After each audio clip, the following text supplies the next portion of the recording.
welcome to Ho Ho Ho Corner. Yes, that's right. It's the festive edition of Who Corner to Corner podcast in the now traditional, because I said so, Ho Ho Ho rebranding. So I'm Geoff. I was going to try and come up with a Christmas pun there, but I can't. And I'm with Paul. Hi. Paul. You've given this lots of thought, haven't you?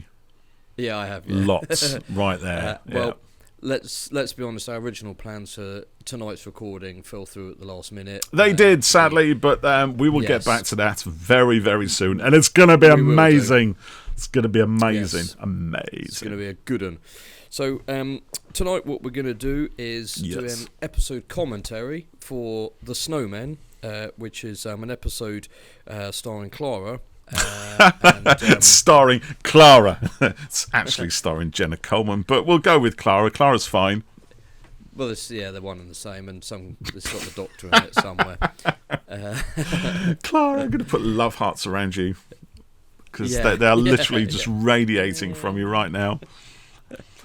For anybody who didn't know, Geoff is in love with Clara. Always has been, always will be. Yeah. You're mad on her, you are.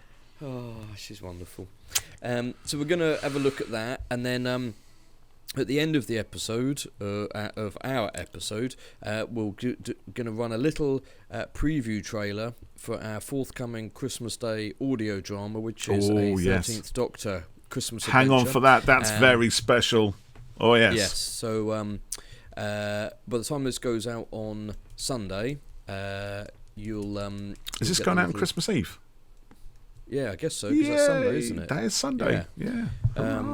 And we'll... should have worn my elf hat. We should have There worn we Santa hats. Why don't we have Santa hats, Geoff? Because we were not organised for this. So, next time, dear listeners, we will have Santa hats. I promise you. We'll do Santa hats and elf ears. Because, why not? That's what we'll do. We will do, yeah. Mm-hmm. So, we're going to run a little a preview of our Christmas Day adventure. The trailer will be going out online as well, but it's going to be here in case you miss it. So hopefully you'll look out for that tomorrow.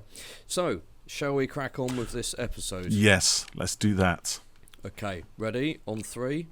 So if you're going to watch at home, you can fire up your Blu-ray DVD streaming copy of the episode and watch along and listen to us as we chat over the top of it. I was going to use a rude word there, but I decided not to. This is going so well. Yeah. So here we go. Ready? 1, 2, 3. Oh, hang on. Have I got a TV license? Yes, I do. Ready? 1. Oh, wait, you're starting again. I'm already rolling. Yeah. Wait. Oh, right. I got to do a TV license thing. Yeah. 1, 2, 3. I don't do 3. Just oh, there you go. It started. Right. I've got snowflakes coming. Snowflakes. Coming CGI snowflakes? I suspect they probably are. Yeah. They tried to... try to get a close-up on a real one. Did you see that there? That England, whatever that date was, it was painted in the snow. Something. Like you know when people say, "Yeah, you can write your name in the snow." Can you write England 1852 in the snow or whatever it was? Was it yellow? I don't know what you're talking about. Don't eat yellow snow. No, exactly. That's a bad thing, kids. Tip. Don't do that. And in fact, do you remember we talked with Miranda Raisin about yellow snow and other things hiding in snow? Just to say, dear listeners, I wasn't the one who took it there. It was Miranda. It was, yeah.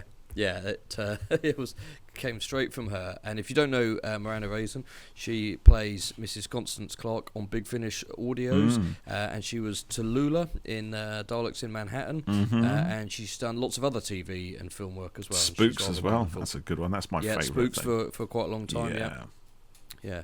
So when we were trying to find this episode to watch, we both had a bit of trouble finding it. I'd forgot it was mid-season. Yeah, but it's sort of because it came on at Christmas, didn't it? This is when they sort of split the season into 2, didn't they? So they bifurcated or bi-regenerated the season. We had two divided by Christmas, 2 halves divided by Christmas. Not sure why that that happened. There was a big. I can't remember. There was a thing about it. There? Yeah. I think there may have been something to do with. I can't remember now. Can't remember. Been a reason. I can't remember now. That location there, where Richard E. Grant is walking, is the Ninth Doctor himself. Yep, on the iPlayer thing. What's it called? Scream of the Shulker. Scream of the Shulker. And that's Gandalf's voice, isn't it? Yes, it is. Yeah, or is he he's Magneto, isn't he? Yeah. Who? In X-Men. Oh yeah, I don't watch that. Yeah. The interior of that building was the, I believe, Corn Exchange in Cardiff, and I've filmed in there a few times.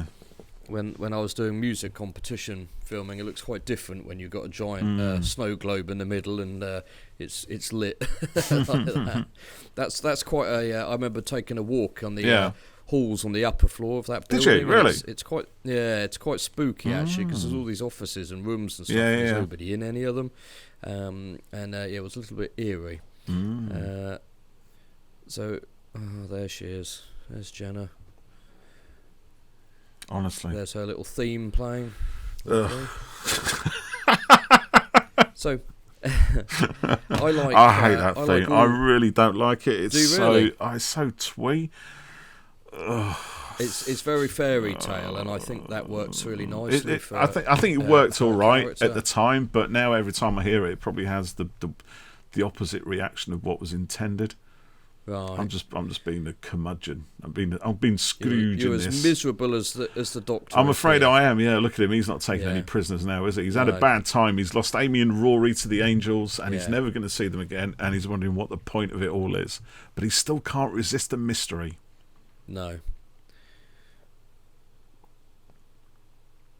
So I like all editions of Clara, and I. You get a few editions in here, don't we? You do, yeah, and I'm longing for one day, Big Finish, to get Jenna in and do Clara Echoes or something, which is different Claras across different times, and the inevitable multi-Doctor. I mean it's wide open there, isn't it? It's wide open there. Yeah. Hopefully they don't shoehorn in Jackie Tyler into one, but or River Song probably do that, and David Tennant while they're at it. Why not just shove him in? We've been snarky today, aren't we, Geoff? We've been snarky. It's been a long day, listeners. Actually, do you know, I like Clara here. What was she sort of? I mean, she's a barmaid here, isn't she? She works in a pub. Yeah, and then she's a governess as well. Yeah, that's the day job, isn't it? Yeah, and I do like this version of her a lot. And there's always a sort of part of me that wishes that we'd stuck with this one. Likewise. And brought her into the, all the other adventures and everything. She's got great boots. I love her boots. Yeah, she looks really cool. It's the red dress is similar to the Oswin one from the Dalek episode. But it's a bit like became RTD was supposedly going to do Penny for Series 4 before it became Catherine Tate. She was going to be an older companion. Oh, okay. From a different time period. Do thinking about that, which is completely off topic with this. Hi. But imagine how different things would have been if they'd gone with Penny and then brought back Catherine Tate. Yeah, maybe. I love these titles. Are we watching titles now? Cool. Are we on the titles? I am watching titles. I'm on the titles. I love it. Was this the first time we'd seen these ones, or had they been in the rest of the series? I can't even remember. This is when there's his face in the title. Yeah, there we go. The return of the Doctor's face. Brilliant. And each Doctor Who title has a different kind of texture to it. Yeah. I don't know. Does it in this one? I thought that was in the previous lot, wasn't it, with the dinosaurs and. Yeah. So the first half of this season, which is the dinosaur story, isn't it? And also Town Called Mercy, The Power of Three, Asylum of the Daleks, The Angels. Each one of those has a different texture on the Doctor Who, doesn't it? Yeah. So the dinosaurs one is like a reptilian skin, and the Asylum of the Daleks is the Dalek bubbles and what have you. So this was actually then the first time we'd seen those titles, and I do like them. I still like them. I thought they were really good. Yeah, really nice good. Colourful, yeah. It's kind of like the 80s Starfield, the Sid Sutton titles. It's a bit like those in a way. Yeah, there's a bit there with the way the font appear. The names appear. That's it. Yeah. Yeah. GF, look at that. Or GI, isn't it? It's just a very stylish yeah. F, a stylish I. Great intelligence. Great intelligence. How brilliant was it to have the great intelligence back in Doctor Who? I loved that. I did. As soon as it kind of dawned on me, and it's not like immediately thrown at you. It's not made really obvious. It kind of creeps in subtly, in these little ways, like GI, and she's good. On the bottles in the coach. That's it. The beginning bit. That's it, exactly. And of course, the great intelligence becomes the big bad throughout the rest of this season, don't they? This is Richard E. Grant. He's really good. Yeah, I was just thinking his Loki role where he was like classic looking Loki. Classic Loki in his spandex, and the horns. He was clearly having a great time. He loves all that stuff. Yeah, he's brilliant. Yeah, Jenny and Vastra. Yeah, was this the first time we'd seen Jenny? Actually, or had she been in it before? Can't remember now. I don't think she had actually. Quickly. And actually, Madame Vastra had been in it previously. Was this the first time we'd seen the Paternoster Gang? Because we've had Silurians before, haven't we? Yeah, they were in series 5. 5? Yeah. Assisting the 11th Doctor. Just looking on TARDIS Wikipedia thingy. TARDISpedia. You mean you can't remember? No, I think it was. No. I think this was the first time we'd seen these guys. And we were quite used to Silurians being a thing. And it's a great image. I love the idea of Madame Vastra kind of, beveiled, sort of non-human, but actually very human, right? But not human, reptilian, like almost like a kind of a sideshow circus kind of thing from the age, like a sort of freak show sort of thing. And the reptile lady, you can imagine, come see the reptile lady and the living potato, that kind of thing. And yet they're accepted, they're kind of accepted. So it's they just kind of fit right in there in Victorian England, London, Christmas time. A grenade. The first appearance was A Good Man Goes to War, then the Snowmen, Crimson. Well done. Well done. There you go. That's it. I knew there was one I forget about. So sorry, what did you ask? What do I think of these guys? Yeah. What do you think of them? Are you a fan? Sort of. Yeah.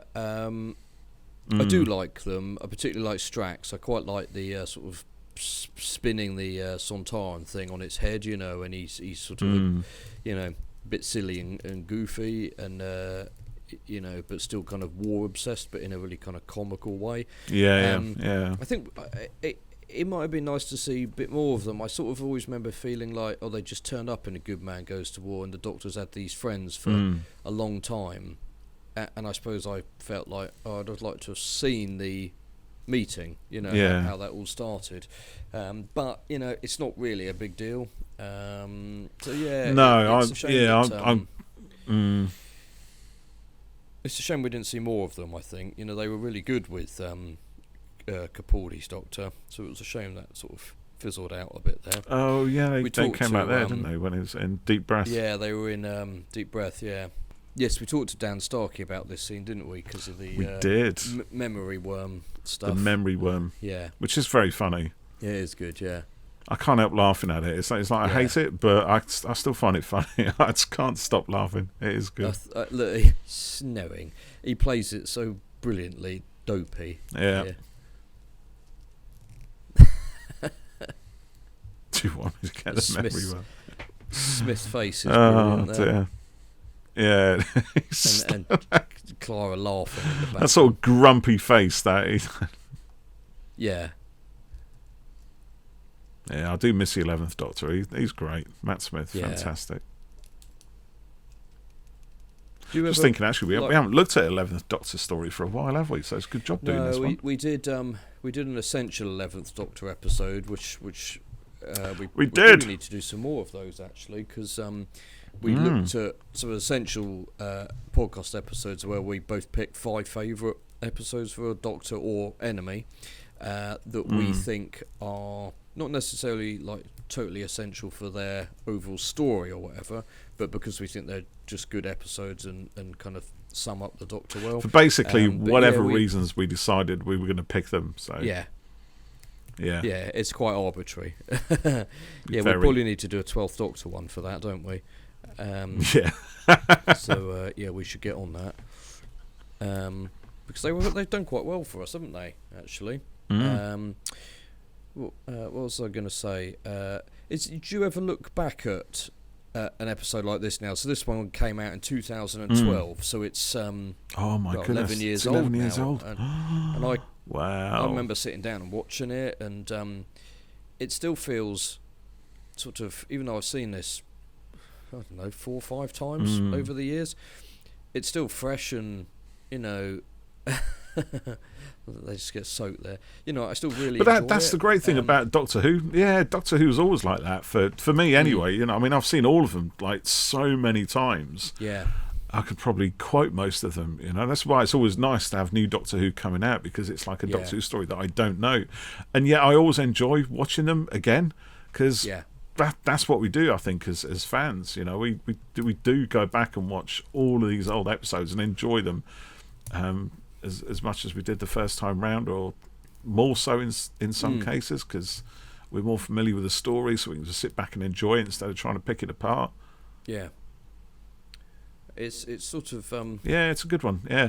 But it's interesting, it's funny, because if this is 11 years old, this is like me in 1983, when I started being a fan, watching a Pertwee episode.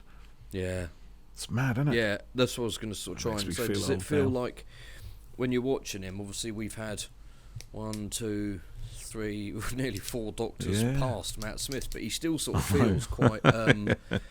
He feels old, as you know, his appearances as the Doctor, but also not that old at the same time, and it's kind of weird. He's got that old young face and body language. Well, no, not even that. I mean, he does, but like he still feels quite recent, even though he's actually. Not okay. Do you know That's what you mean. Yeah. And watching this now, it sort of feels like, it's a bit like you were saying, but you know, you watching Pertwee stuff when you were younger. It's sort of, it feels weirdly sort of, you know, it was literally from a different era. You know, it's quite hard. I can't really articulate. I do like the music, Ash. I like this music. This is really fairy tale stuff, isn't it? Yeah, this is probably one of the episodes where Moffat most went in for that sort of stuff. I think, like, in a really kind of literal visual way. You know, Series 5 was sort of always said to be quite fairy tale, but I think in this, you know, you've got, you know, the TARDIS on the clouds here and this magic ladder and stuff, and that's really kind of it's wonderful. Yeah, the sort of thing you'd see in that staircase that she's coming up to now is just brilliant. And that's a nice shot, you know, sort of high up in the clouds. No one can see her. She's beyond the barrier, the invisible barrier, or barrier of invisibility, or whatever it is. It is. You know, it's kind of like it's a very storybook version of London, 19th century London, isn't it? You know, it is that sort of Christmas Carol, Charles Dickensy trope almost, and yet.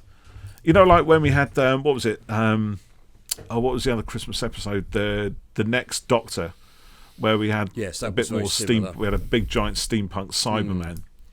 Yeah, I could imagine that would happen in this same London. And that staircase, I mean, it's ridiculous, but it's a lot of fun. Yeah, the steampunk stuff is probably happening across town right now with 10 doing it. Then this has got one of the. Undoubtedly best TARDIS interior intros coming up on here. The review, fantastic. Of course, it's the new console room, isn't it? Yeah. All this bit here is showing off Clara, for all intents and purposes, Clara's curiosity and like there she sort of taps her foot out and then just goes for it, kind of. It became her undoing in the end. There is an adventurous spirit to her, isn't she? Yeah. The bravery and that sort of curiosity and adventurous stuff. This is great. I love this. And she's throwing some great shapes with that dress as well, so as it sort of twirls around. Yeah. You know what I mean? It's very stylistic. It's very stylish. Yeah. I'm pleased to see Matt Smith doing well these days after he did Doctor Who. It was a long time before he kind of did anything big with House of Dragon. Oh, it's later, the reveal, isn't it? It's not this bit. She comes back, doesn't she? Yeah. He was teasing us, Mr. Moffat. We thought she was going to go in there at that point. I tell you what, I don't know what you think, mate, but usually when it snows, I'm absolutely freezing. Really? I like really, really cold. The snow is cold. I need to be and like people are out there all kind of exposed and if I know that's where we see a different side to Clara, isn't it? I'm a little bit behind you. Mine just froze. Here we go. She's in bed now. Oh, she's just woken up. Yeah, I'm only a couple of seconds out, I think.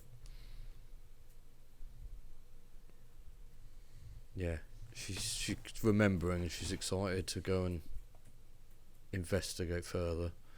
I wonder if these are all sets that they've built, because it looks really good, doesn't it? Yeah, it looks alright actually. Yeah. This is where we discover the other job, isn't it?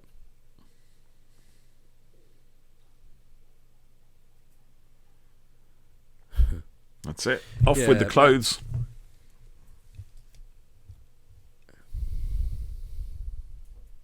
And she's got it in a doctor's bag. Matt's gone on to do well for himself, and so's Jenna. Really, she's done some really good stuff. They've both done pretty well, haven't they? No, I haven't seen that. No. Yeah, Wilderness is really good. She, I won't spoil it all, but she's very good in it. And The Cry was really good. The one with the baby is accidentally killed, and she is superb. Yeah, that sounds traumatic. Yeah, I can't be watching that sort of stuff. Tough one, but it's not my cup of tea. Yeah, I wouldn't watch that. It sort of becomes a mystery of what happened, who did it, and blah blah blah. She's very good in it. Yeah. So she's a governess now here, isn't she? Yeah, which is. Sorry, what are you going to say? Well, I think one of the things that attracts people to doing Doctor Who is the ability to show, a range of kind of, emotions and styles and stuff. Because a bit like Jodie, Jenna's done a lot of quite heavily dramatic stuff after the show and before. But on this, I was just thinking it'd be really nice to see her do something a bit lighter and a bit more kind of, humorous perhaps. And she's she gets to do quite a lot of that in here. She's very good at it. But do you know what I mean? It's a show that really gets to kind of blend a lot of that different stuff together. Yeah, I think it was the same with Christopher Eccleston, wasn't it? Because he was well known for being quite an intense, very serious, very darkly dramatic actor. And I remember being really surprised, thinking that he was going to be the Doctor. Yeah. And he brought that intensity to the role, but also filled it with so much light-hearted fun and enjoyment as well. It was. I think you're right. I think it is that kind of show that kind of role that gives actors of that caliber the chance to just maybe just let it out a little bit. Loosen up a little bit. Just be a little bit more childish at times. That's one of the reasons. There's no point being grown up if you can't be childish. Yeah.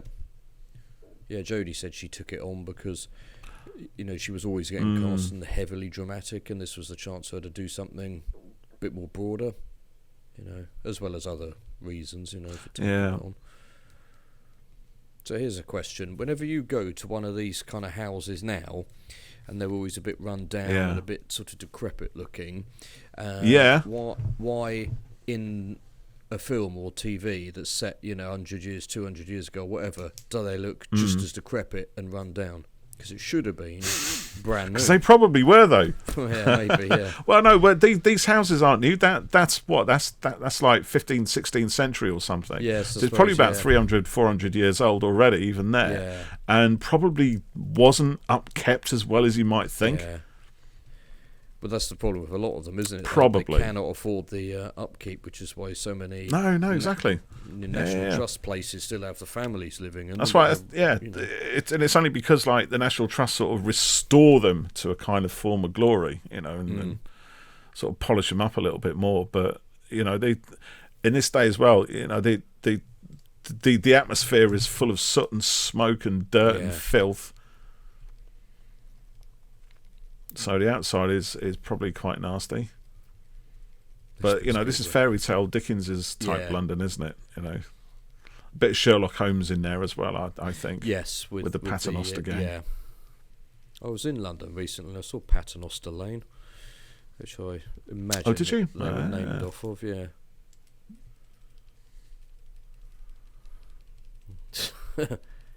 Strax again. Do you know what? I always used to get annoyed that Centaurans were played for laughs, and I know they were kind of a slightly. I mean, they're Robert Holmes's satire of the army, so they were always meant to be quite dim, sort of single-minded, focused purely on war and fighting and chain of command and all that kind of stuff, and taken to an nth degree, but it's almost like they have one story where they're an absolute fearsome force to be reckoned with, and then a whole bunch of stories afterwards where they're just complete figures of fun and mirth and merriment. And I think this is one of those. I think we had the Time Warrior where their very first story where they were a bit of fun, but they were quite seriously antagonistic as well. They were a foe to be reckoned with. Then we had the Centaurus experiment where they were really deadly, and then after that they just became more and more comedic. I think just more and more to be poked fun at, and it always used to annoy me because I always used to like the idea of the Centaurans when I was a kid. The whole idea of a clone army bred to fight a galactic war against an enemy that no one else has ever seen, I just thought was tremendously good. And the fact that they would send these scout groups and these these sort of project leaders and commanders to sort of analyze the populations, to test them to their limits and all that sort of stuff, and the fact they launched an offensive on Gallifrey, and I thought it was great. But whenever we actually saw them in the program, they were just there for jokes, really, and it always used to annoy me. And I think until we got War of the Centaurans, I think that's the story that really broke the back of that. So it managed to kind of balance the sort of satirical part of the Centaurans with the brutality and single-mindedness of what they were actually after. Until we got them in the grocery shop, and they're after chocolate, of course. But it swings and roundabouts, I think, with the Centaurans. But I wish sometimes they'd just be a little bit more brutal, but that's a me thing. That's sure there's others there who really enjoy the comedy. Yeah, I quite like it because it's fleshing them out a little bit, and making them a bit more 3D as a sort of baddie and as a character. It's a bit like I like when the Daleks do something. The comedic element of it, you think? Yeah. It's like when the Daleks do something that's, sort of out of character, like in Eve of the Daleks, when the Dalek is saying something to John Bishop, like, I do not have friends, or whatever, and he's really winding him up about it. And, when they were offering tea in the Churchill one, I can't remember what it's called off the top of my head. Would you Victory like of the Daleks. That's it, yeah. I find it quite funny because it's sort of not what you expect from them, but see, I remember that one actually, because that one reminded me of the Power of the Daleks, where they pretty much did that. So the Second Doctor's very first story, and it turned out they were there just to trick people into a false sense of security, whilst they secretly built their army in the background. And that was one of the darkest Dalek stories I think I've ever seen. So when it came to Victory of the Daleks and they did that, I was kind of expecting something similar, but then it just turned out to be a bit of a boys' own romp, which is, it is what it is. But I'm not a massive fan of that kind of story particularly. So I think I get it. I think it's like, it's good that we do see different facets of these villains, because they're not just one-note, two-dimensional, sort of enemies for the Doctor to go up at. But I'm not a fan of it when it's done just for lols. When we're just writing a script and there's a really good joke to be told, so let's have the kids laugh at them. I get it. I know why they do it, and probably if I was 10 years old, I'd probably... Actually, no, I wouldn't. I wouldn't. I hated that when I was 10 as well, to be honest. So I'm just a miserable bastard. Yeah, I like my villains to be villains. I don't want them to be funny. I don't mind if they're funny. It's just if it's... I don't know. I'm sounding like a knob, aren't I? But if I was going to say if it's the right kind of funny, it's when the script jumps out at you, as if to say, right, I've done this because it's really funny, and I'm going to get this joke in regardless. And it's not a thing that's exclusive to the new series. It's always been part of Doctor Who, and you always have to kind of, sort of live with it. I mean, Bob Holmes was equally guilty of that as much as anybody else. So. But I do find it pulls you out of things, or it pulls me out of things a little bit more, perhaps. Yeah, I like it. It's a bit Buffy in a way, because exactly, and I hated it in Buffy as well. I wasn't a fan of it. It's like, I'm such a clever writer. Look at me.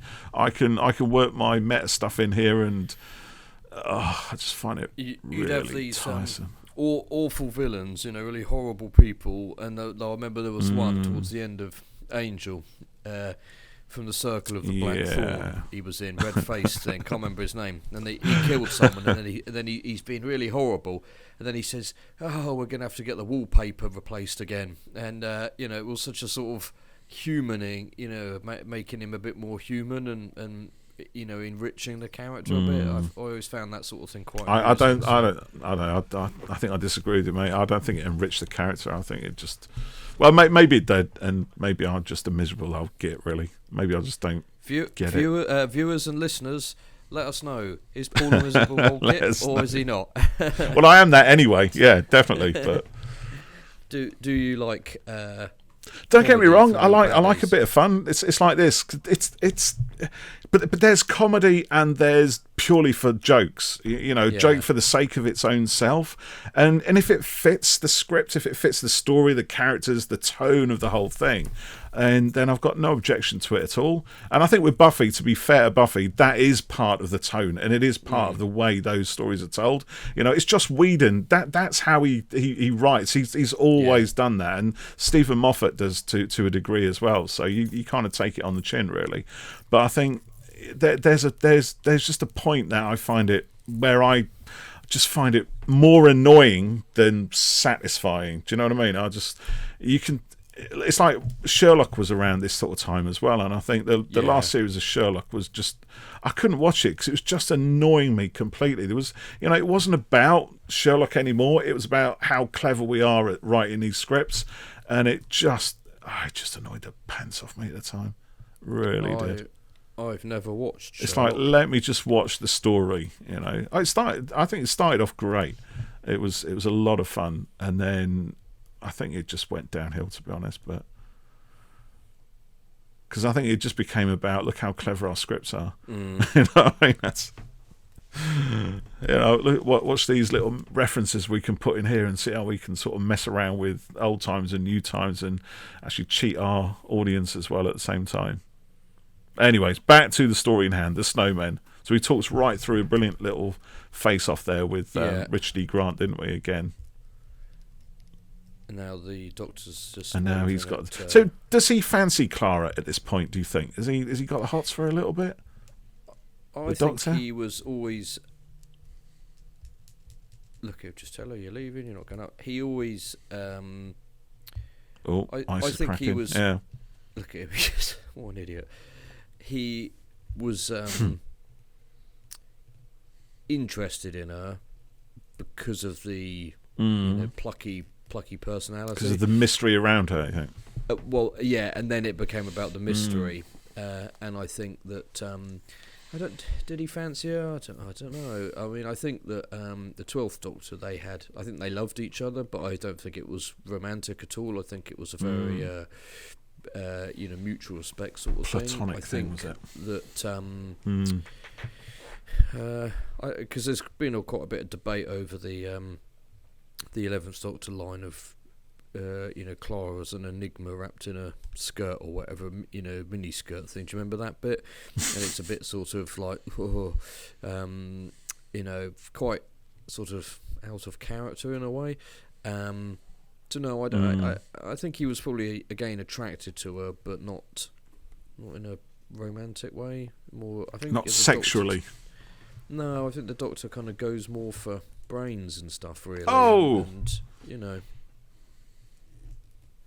what do you think? I don't know. I kind of got the impression that he sort of did find her somewhat attractive, and maybe not just because of the brains. I think I'm a bit behind you. I've just seen Ice the Lady. Ice Lady. Yeah, reminds me a bit of the Crystal Lady thing at the Twice Upon Time, the memory thing. Viewers and listeners, let us know if you think the Doctor fancied Clara. Any edition of. He totally fancied her. He really did. We got Punch and Judy acting it all out. How many times have we had the words Doctor Who on here? It's at least twice, I think. Yeah. Yeah, Moffat would use it's starting that to quite pre-credits. a lot, wouldn't We've he? got it here. Actually, we might have done it. Yeah, and again, it just got a bit much for me, mate, to be honest. This isn't my favourite period in the series. I'm not going to lie. Really? I do enjoy it. Don't get me wrong. I do enjoy it, but I just get irritated by a lot of it. But I'll watch it and I'll still love it. It's that weird kind of conflict in my head. I'd pull a thing apart, but I still really enjoy it. That's because I'd still rather watch this than pretty much any other thing on telly. That's a pretty good snow machine that Richard E. Grant's got there. Yeah. Talking of it's like Clara, a bubble thing, isn't it? But yeah. If anyone hasn't read the DWM comic of what's Blood and Ice, I think it's called. Let me just look it up. What was it called? What was it called, Geoff? The listeners demand to know. Bow ties are cool. Really slow. It's in the collection called The Eye of Torment, and it's. Let me see. There's a couple of there's an Echo story in it. It's really good. Oh, I see. My internet's going terrible right now. I'm on the Wi-Fi and it's not liking trying to stream two lots of video right now. I'm at the back of the house. Just a beast. Oh, snowmen everywhere. What do you think of these snowmen, Geoff? Do you like the look of them? They're sort of monstrous, I think they look cool, teeth and everything else. They do look good. When which show would it have been? Must have been the 50th anniversary event. They had one of the snowmen there in the prop section. Oh, okay. I'm a lizard woman from the dawn of time. So now they're all in the house, aren't they? All the Paternoster Gang. They're all there with their veils off, their faces revealed, and the guy's Daddy's a little bit sort of taken aback by all this activity in his house, isn't he? Oh yeah, he's like, what the blazes? He says, you have a gentleman friend. Yeah, obviously he's a bit disappointed to think that Clara has someone else.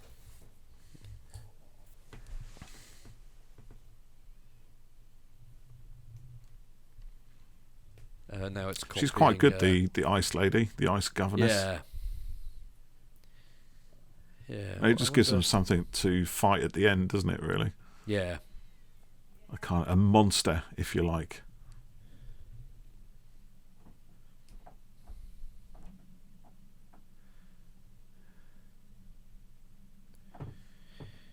What you mentioned the Power of Three earlier. It's a good episode. I really enjoy that, but it's quite infamous for the messy ending to it. I'd love to know more about what happened on that, and so I think Chibnall had to rewrite at a bit of an emergency pace because the actor, I can't remember how it ended. No, I can't remember either, but it's very sudden, I think. And supposedly the guest actor wouldn't cooperate, wouldn't read his lines, and only did one take on stuff, and it didn't basically work, apparently. Didn't do the job that you employed them for. I know what I do there, mate. Yeah. Rewrite in a hurry. So, that's an answer to that. You don't want to do what I'm going to pay you for, then I'm not going to pay you. Yeah, do you know, I think that's the thing, Not being funny, but it's your job, isn't it? If you're an actor, that's what you're paid to do. Yeah. And you can't start getting arsey. Oh, I'm not sure my character would say this line if you've been doing it, playing the role for a long time or something. You kind of, at that point, I think it becomes a bit of a mutual creator and ownership thing of the character. Yeah, they might have a point with things like that, but at the end of the day, the script it's still is the down script. to the right. Yeah, exactly. Yeah. When you get brought in, and if you don't like it, don't do it in the first place. Exactly. That's my thoughts on that, mate. Matt Smith's he's got his game face on now, hasn't he? The Doctor face is pretty good there. Yeah. Yeah. He's got his war face on. Oh, out comes a Sonic. That'll sort it out. I can't remember when he finds out that it's the Great Intelligence. I think we've kind of been past that bit. I think we might have talked over it. Maybe we did, yeah.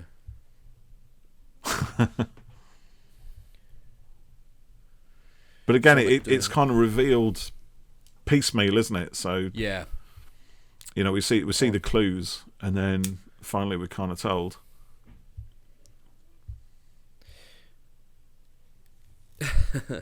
See, she's leading him here, and he doesn't like it, does he? Yeah.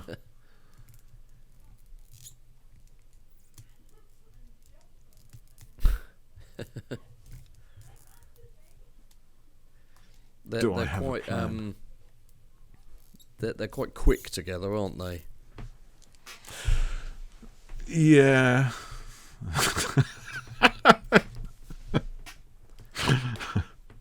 Paul's not a big fan of this one. You might be able to tell. No, I don't. I love the story, mate. I just think there's so much contrivance. I think that's the thing. It always strikes me as a really contrived script and a contrived performance from all of them, but particularly from Jenna Coleman. I like it. I do. It's just difficult to take it seriously. I think that's the thing. It's very clever. It's very witty. They play to the scripts and they're brilliant at it. But I think it's one of those stories that takes me away from the fiction, so I can't enjoy the story as much as I'd like to. Right. And it makes me aware of the artifice of it all. It makes me very aware that there's somebody sitting down at a PC writing this script, chuckling away at themselves, and a bunch of actors and a bunch of crew pointing cameras and doing things, and having a whale of a time. But it pulls me, you know what I mean? It just pulls me out of the story every time I watch it, and but I like the story. So the story always wins out in the end, despite my grievances. This is the reveal, isn't it? Yeah. The new console room, back to a sort of technological, spaceshipy kind of setup, as opposed to a brass submarine. Yeah, I preferred this interior. I prefer it when the 12th Doctor gets hold of it, and then it has bookshelves and things. It looks a little bit cold right here, which I guess is probably the idea, because the Doctor's been kind of he's just been sitting around, hasn't he? Sort of in a glum. He's been a bit of a mood. Yes. So he's sat up here mourning the loss of Amy and Rory, deciding he's not going to get involved again, and the TARDIS is redecorated around him or something, or he's done it, but without any sort of life or soul or warmth. Until Clara comes along, of course, and fills it with exactly that. Yes. Soufflés. Small on the outside. What did you say? Now he's tweaked, doesn't he? Soufflés. Yes.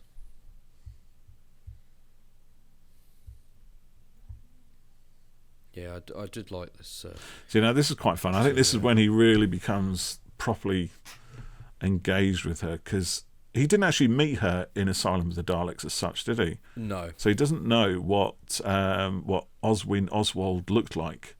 No, that's true. I don't think. Did he? No, I don't think he does. Well, we do. So we recognise it's the same person, or is it? So we're as kind of confused and intrigued, but even more so than the Doctor, I think, because we're like, well, who is this person now? We've already seen her; she was a Dalek, and now she's a 19th century barmaid / governess teacher. And it had been announced that Jenna was appearing in the show, but it wasn't supposed to be till this one, and then she appeared in Asylum of the Daleks early, which is still brilliant that they kept that under wraps. It kicks off the mystery. The ice thing has got hold of her. Yeah.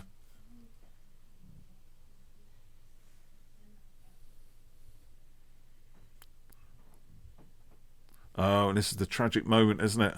Yeah. The ice monster falls. Clara falls. No, Clara. It's so sad. Thud. Oh dear. And for the Doctor, obviously, and this was quite a dark ending. Yeah. Sorry, what are you saying? Doctor's lost. Well, he just lost Amy and Rory, didn't he, in the other one? Yeah. True. Yeah. And now he's lost his new best friend as well. Yeah. Ooh. And again, this is a Christmas episode, isn't it? And it ends on quite a dark note, and she's sort of stretched out like Ophelia. TARDIS materialises around her. I think we're still kind of hoping that she's still alive or can be brought back to life in some way. Maybe the TARDIS can work some magic. Maybe Strax can do his thing as a nurse and his advanced medical science. But it's not looking good, is it? And Moffat doesn't like to kill anyone. Well, he does like to kill them, and then he likes to bring them back. Yeah. He likes to have he likes to bake his cake and eat it. What's the saying go? Have your cake and eat it. You want to have your cake and eat it? Well, of course I want to have my cake and eat it. Otherwise, what's the point of having cake if you can't eat it? You don't make it for decorative purposes. Yeah. But he does seem to do that, doesn't he? There is a recurring theme of death and resurrection throughout his tenure. Which is fine, because that's what happens to the Doctor all the time. So why should the Doctor be the only one to die and come back again? The thing is, they always come back slightly different. They do. Rory came back as an Auton. Did he? Did he come? Did he stay an Auton? Did something happen? Or did that kind of get frittered away by the Big Bang Theory or something? Possibly. Yeah, he was plastic for a couple of thousand years, wasn't he? It's like, and then he was a Centurion for centuries, and it's just, do you know what? You just kind of give up following these story threads, because so many of them just went nowhere. Yeah. Oh, it's so frustrating. It's like I love these stories and I love Moffat scripts, but it's just so much of it went round in circles, was there purely for the sake of it, and a lot of it ended up going nowhere at all. But in the meantime, it was a lot of fun, It was a lot of fun to watch a lot of these stories. I think I might have said this before. I think sometimes that if Who was a 22 episode series each year, like a lot of American shows are. Yeah. Everything would be able to be explored in a lot more detail, and you'd see more of the family stuff. Storylines maybe would be more, possibly.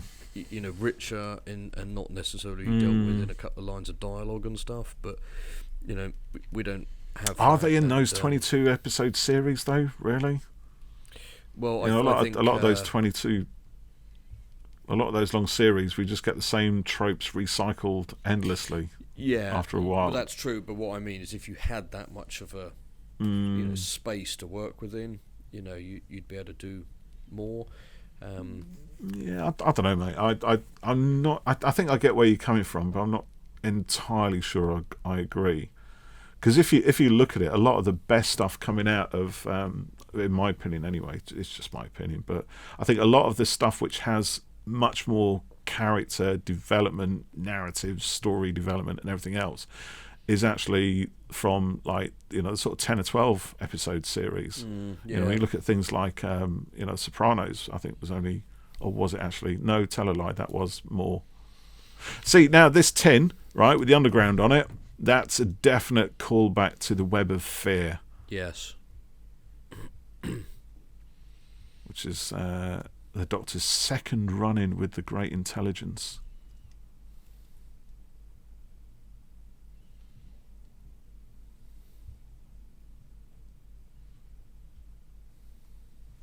We're just being really quiet now, watching this ending. Yeah, sorry, I was just sort of distracted by all of that.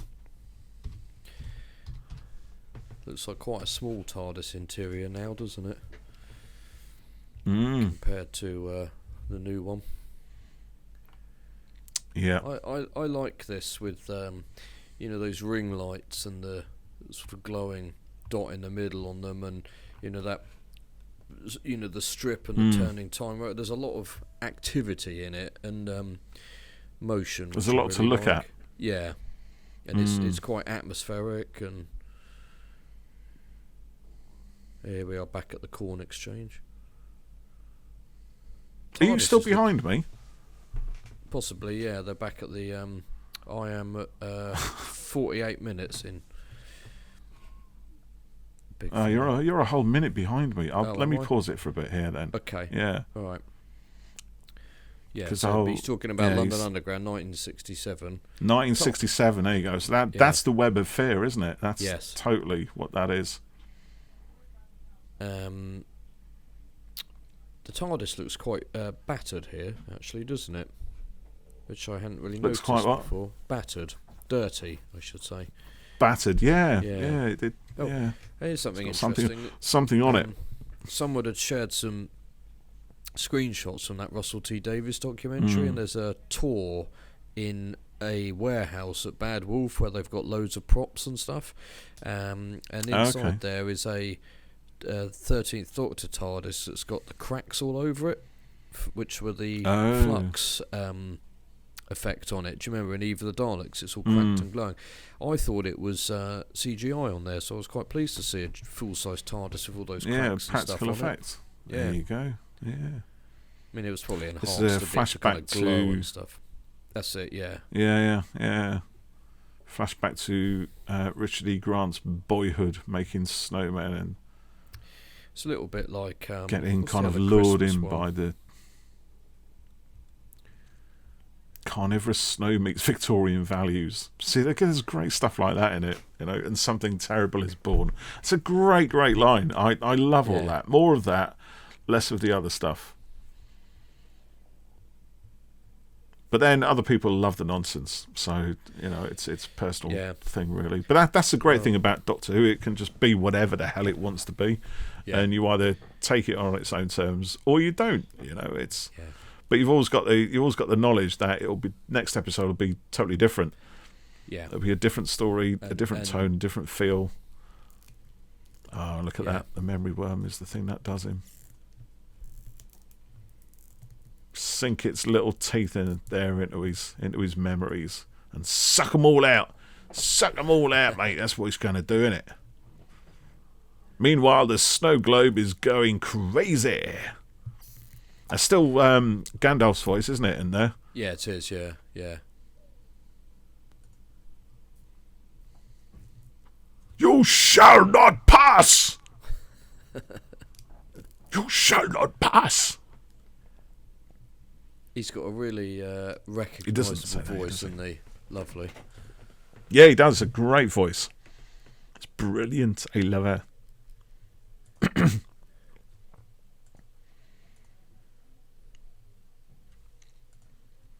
More CG snow. More snowmen with big fanged, gaping mouths on them. Yikes. I think Jenny's great. I love Jenny, actually. She's my favourite of the Paternoster Gang. Is she? Yeah, she's good, yeah. I think she might be Freya's favourite as well, actually, thinking about it. Yeah. They've done a lot of audios with them. Yeah, a lot of Big Finish stuff. Yeah, I haven't got any, actually. No. I've never listened to any of those. Well, as we said before, there's a lot, isn't there? And you can't keep up with all of it. There's a lot of it. Yeah. Uh-oh. He's got cold. Dr. Simeon. That's his name, isn't it? Yeah, there you go. He's having a ball here, isn't he, Richard E. Grant? He's loving all this. Yeah, he's someone who gets to do quite a lot of stuff that he blatantly has a lot of fun with. Winter is coming. The show loves a little sort of catchphrase like that, doesn't it? Like "burn with me" and things like that. From too. Yeah. Yeah, these things that they these things that they want the kids to sort of sing around the playground. Yeah. Whether it actually happens or not, I don't know. I should have brought some water up with me. My voice is going. Oh, there's a biting snowflake again. Mm-hmm.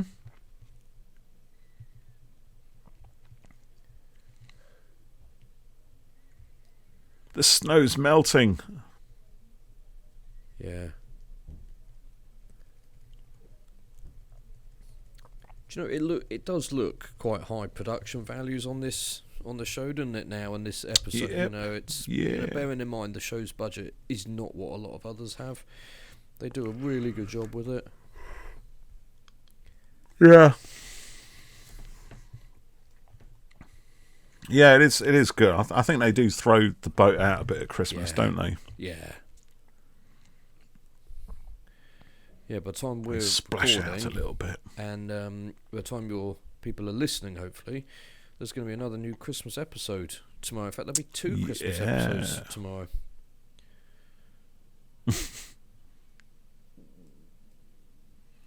Unless you're listening to this a year or so after we put it out there. Well, in which case you'll still get it's a already new been Christmas and gone. episode, because there'll probably be Shooty's second one, and maybe we will have another audio drama. So, or you could just go back and listen to it. In which case, surprise! Yeah. Oh, I saw the Snowmen was. She gone. It's all becoming ice under the snows as snow runs off. Yeah. Everyone's really sad. Yeah, not least me.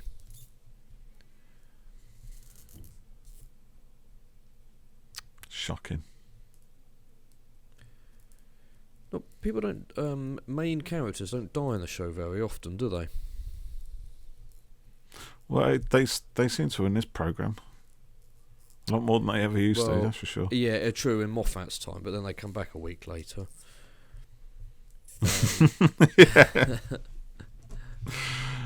Yeah. And that's pretty much what happened here, isn't it? You know, she dies here. We've already seen her die in Asylum of the Daleks.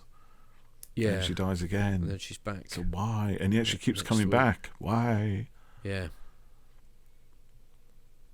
Run, you clever boy. Clever boy, and remember. That's the word, isn't it? That's the phrase. That's her password in It's the Bells of St. John, isn't it? I didn't. Yeah, like that's right. The very next story, I believe. Yeah, it is. There we are. He's looking pretty upset. He's looking very sad. Yeah, and like you said, this is quite a Run, you downer clever of an boy. ending for. It's a total downer. Yeah. Didn't expect it on Christmas Day. Well, not as downer, but not as dark as Last Christmas. Well, that's very dark. Yeah, that's very I've grim. said this before. I still can't believe that went out on Christmas Day. I know. So twisted and confusing, that one.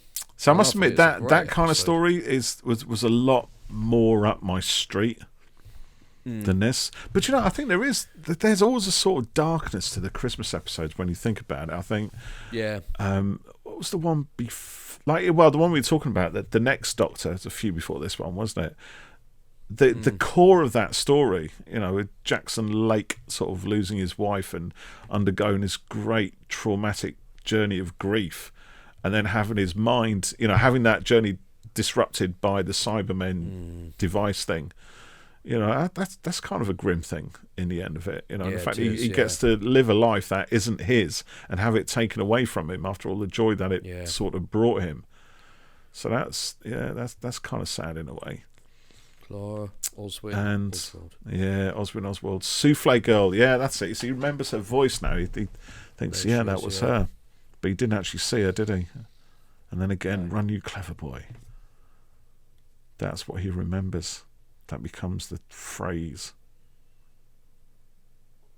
So now, as viewers watching this for the first time, we're like, well, again, who is she? Piece it together. Yeah. What's going on? We need to watch the next episode and find out. It's a good mystery. Yeah. Did that not sound convincing? No. Sorry. I'm just winding him up, listeners. What's he? Clara Oswin Oswald. So Oswin's her middle name. Remember me. At least here it is, anyway. So is this Clara an echo then? Is that the thing? Governess barmaid Clara, is she an echo? Yes, and there's I think the real I think Clara. this is the main Clara. The main Clara. And when she jumps in the time stream at the end, she gets splintered across all the time and space, creating Barmaid and Oswin and blah, blah, blah. Oswin was a splinter as well. Yeah. And, of course, another one was there right at the start of the first Doctor's journey when he stole the TARDIS. Yeah. Don't take that one. Take this one instead. It's knackered, but you'll love it. Ugh. Or whatever it was she said. Something nonsense like that. Well, all of that goes to show how important Clara is as a companion to the Doctor. Or does it show how much light was made of a significant moment in the Doctor's life? No.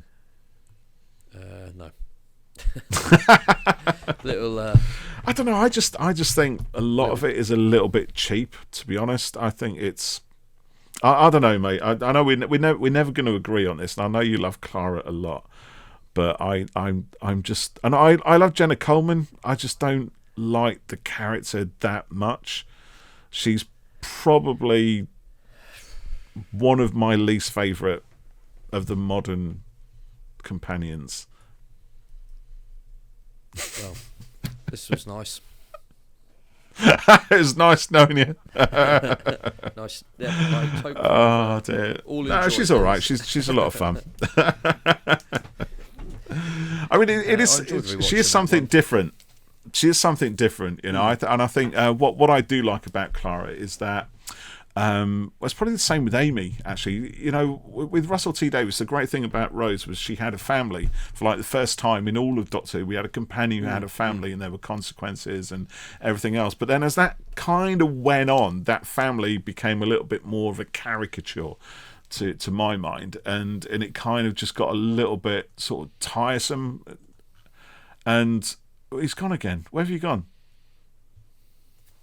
I'm here. So unprofessional. You oh, you are there? No, you've disappeared. No, not at all. You completely buzzed off. Am I? Can you see me now? Anyway, whatever. So the good thing about Clara was the fact she didn't have a family. We didn't have any of that soap opera stuff going on. It was a sci-fi fantasy mystery that was quite intriguing at the time. Well, I really enjoyed rewatching that, and as you know, anyone who listens or watches regularly will know I'm a big Clara fan. I do think that He's a big Clara fan.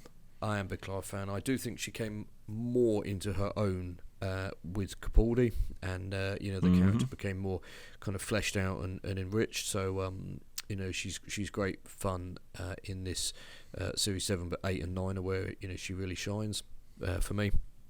And a lot of other people. So any other Clara fans watching, listening, I need to know that you're out there. So leave a comment, let me know. So that's it for this Christmas Eve episode, our commentary. We're going to play a little trailer for our Christmas Day audio drama. So if you're... that's a lot of fun! Enjoy that! Yeah, it's 20 minutes long, so should pass some time. The trailer? Whilst you're waiting. No, the actual episode itself. So if you've got it is. half an hour spare between finishing your Christmas lunch and Shooty starting on TV, won't fire up our audio drama and enjoy that. And we'll be back very soon with a review of The Church on Ruby Road. So we will see you next time. Yes, we haven't seen it yet. We have not seen it yet. It's going to be exciting. So we'll see you next time on Ho Ho Ho Corner to Corner. Ho, ho, ho, corner to corner. Ta-ta for now, TTFN. TTFN. I'm the Doctor. I'm here to fix Christmas. Hello, I'm Yaz. I'm Dan. Nice to meet you. Me and my mates, we travel the universe, sorting out fair play and putting a stop to those on the naughty list. And we're here to help you. We got a distress signal that alerted us to a problem here. I say here, I do mean your house, but I also mean here in the UK. Well, the world actually. Something's going on and it's not nice. So what happened before we got here? Well, I came downstairs hoping to see Santa Claus, and I found his elves at our Christmas tree, but I'm not really sure it was really his elves. They looked horrible, all small and grey and weird looking. They were stealing the presents underneath our Christmas tree. Santa will be so cross when he finds out they're gone. I've got a trace on the tech, and with my shiny goggles we can see where they've been and have a good guess at where they're going to go. Then we can lay a little surprise for them and get this all resolved. What are we going to do, Doctor? We're going to wrap the greatest present in the universe.